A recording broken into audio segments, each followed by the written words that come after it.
വായന മരിക്കുന്നില്ലെന്ന് നടൻ മമ്മൂട്ടി. മലബാർ കലാപത്തെക്കുറിച്ചുള്ള കെ.ടി. ജലീൽ രചിച്ച മലബാർ കലാപം ഒരു പുനർവായന എന്ന പുസ്തക പ്രകാശന ചടങ്ങിൽ സംസാരിക്കുകയായിരുന്നു അദ്ദേഹം.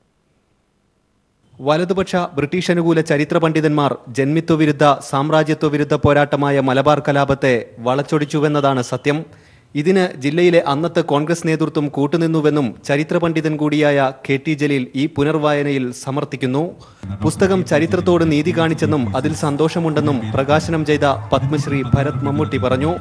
ഒരു സാധാരണ മലയാളി, ശരാശരി മലയാളി 17,000 രൂപയോളം ഒരു വർഷം പത്രമാസികകൾക്കും പുസ്തകങ്ങൾക്കുമായി ചെലവാക്കുന്നുവെന്നാണ് ഒരു മലയാളി. എനിക്ക് വളരെയേറെ അഭിമാനം തോന്നി.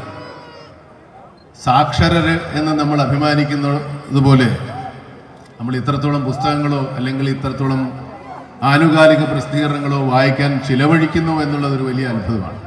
ആർട്ടിസ്റ്റ് നമ്പൂതിരിക്ക് നൽകിയാണ് പ്രകാശനം നിർവഹിച്ചത്. ചടങ്ങിൽ ആലങ്കോട് ലീലാകൃഷ്ണൻ അധ്യക്ഷത വഹിച്ചു. E N. Mohandas, P. Surendran, doctor T. Jamal Muhammad തുടങ്ങിയവർ ചടങ്ങിന് ആശംസ നേർന്നു. CPIM പോളിറ്റ് ബ്യൂറോ അംഗം പിണറായി വിജയൻ അവതാരിക എഴുതിയ പുസ്തകം ചിന്ത പബ്ലിഷേഴ്സാണ് പ്രസിദ്ധീകരിച്ചിരിക്കുന്നത്.